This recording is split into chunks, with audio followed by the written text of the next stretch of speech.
Hello student, Gurukul institute by Ravikant Kumar मैं YouTube channel के माध्यम से 17वीं बीपीएससी पीटी के सिलेबस के आधार पर करंट अफेयर टॉपिक पर वीडियो बनाया हूँ।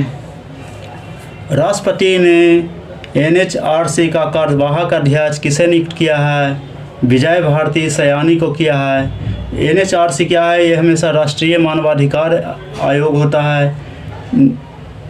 इसमें 5 सदस्य होते हैं, उसमें से एक सदस्य हैं जो इसका कार्यवाहक सदस्य जो बने हैं वह विजय भारती सयानी हैं।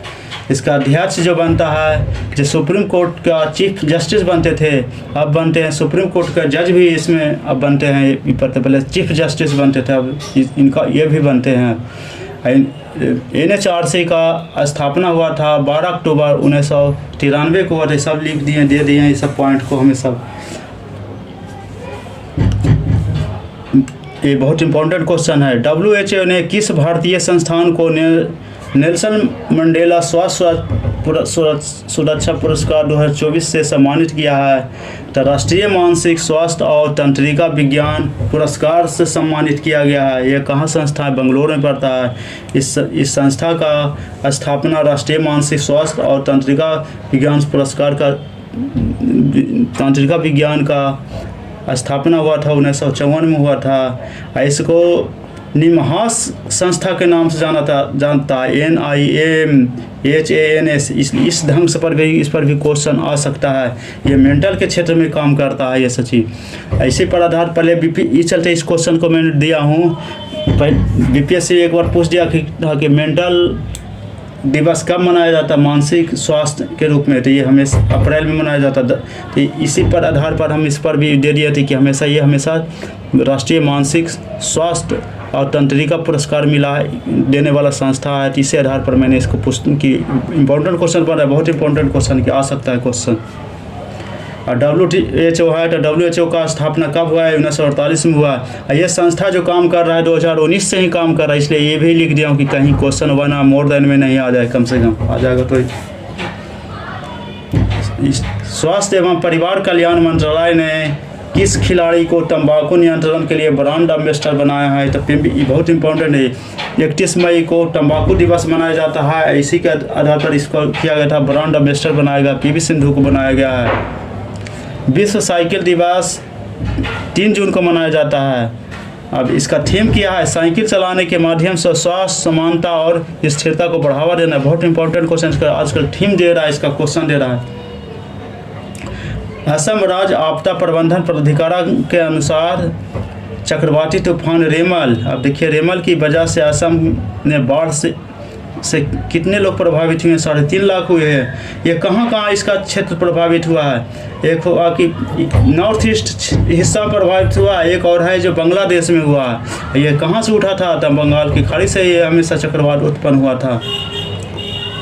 भारतीय मुक्केबाजी महासंघ ने अंतर्राष्ट्रीय मुक्केबाजी संघ से अलग होकर किस खेल का संगठन की सदस्यता ली है? विश्व मुक्केबाजी। बहुत इंपॉर्टेंट क्वेश्चन है। सारा जो दिया हूँ आज जो भी दे रहा हूँ सारा इंपॉर्टेंट क्वेश्चन है ये सब।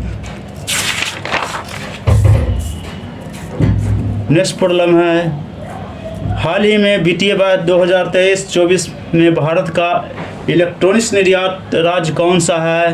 तो तमिलनाडु है। 9.56 बिलियन डॉलर है। ये कितना हुआ था? 33% हुआ। इसमें 2 ढंग से क्वेश्चन पूछता है। कभी देता है कि एक तो राज्य देता है, फिर कितना बार देता है, कितना बिलियन इंपॉर्टेंट बनता है, कितने % निर्यात हुआ? तो 33% निर्यात हुआ था। इसमें हमेशा निर्यात का से रिलेटेड देता हूँ। एक बार आया था बीपीएससी में क्वेश्चन कि मीट मांस होता है लाल मार्ग, उसका निर्यात के बारे में पूछा था, कितने % होता है? तो इसलिए इसका इलेक्ट्रॉनिक्स के उसी आधार पर इसको मैंने दिया हूँ कि निर्यात कितना हो रहा है, इलेक्ट्रॉनिक्स से कितना निर्यात हुआ है। सारा जो सेक्टर जैसे से आवेगा उसे मैं देते रहूँगा। इसका सारा चीज़ कितना कौन वस्तु कितना निर्यात हो सबको एक डाटा में लिख के दूँगा एक दिन एक वीडियो में। हाल ही में माउंट रुआंग ज्वालामुखी में भयंकर विस्फोट हुआ है जो किस देश में स्थित है? तो इसका इंपॉर्टेंट याद रखना है। माउंट रुआंग कहाँ पड़ता है? तो हमेशा इंडोनेशिया में पड़ता है इसका है। ये ज्वालामुखी इंपॉर्टेंट क्वेश्चन है, इसलिए ज्योग्राफी के दृष्टि से इसको मैंने दे दिया था। जब हाल ही में GI टैग प्राप्त तिरंगा बर्फी और ढलुआ मूर्ति शिल्प का संबंध किससे है? वाराणसी से है। पिछले वीडियो में भी जीआई टैग के बारे में आता है, तो जीआई टैग का हर वीडियो में एक क्वेश्चन हम देते रहेंगे, जो आगे मिलते रहेगा हम सारा देते रहूँगा। इसलिए जीआई टैग से भी क्वेश्चन आप पूछते रहता है, इसलिए ये वाराणसी से संबंध है इसका। जहाँ भी मूर्ति शिल्प से रिलेटेड कुछ भी रहेगा हमेशा, तो हमेशा वाराणसी जाएगा सबसे। हाल ही में जनरल मनोज पांडे ने किस देश में हाईटेक आईटी लैब का उद्घाटन किया है? ये अब यह जनरल मनोज है, तो रक्षा से रिलेटेड है, तो हमेशा है जब भी करेंगे तो रक्षा सहयोग भारत एवं उज्बेकिस्तान के बीच में जो रक्षा सहयोग के बारे में करेंगे। तो उद्घाटन कहाँ किए थे लैब का? उज्बेकिस्तान में किए थे। बहुत सा क्वेश्चन इस पर बन सकता है, किस लिए किए हैं? तो हमेशा भारत एवं उज्बेकिस्तान में द्वारा किए हैं, रक्षा सहयोग में आगे बढ़ाने के लिए किए थे।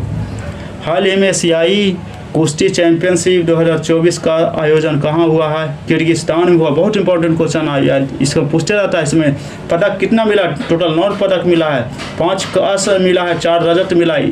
ये भी क्वेश्चन है, बहुत इंपॉर्टेंट क्वेश्चन, इसलिए मैं इसका रजत भी दे दिया हूँ। कहाँ हुआ चैंपियन? तो किर्गिस्तान में हुआ था। हाल ही में यूरोपीय अंतरिक्ष एजेंसी को प्रोवा 3 मिशन को कौन सी अंतरिक्ष एजेंसी लॉन्च करेगी?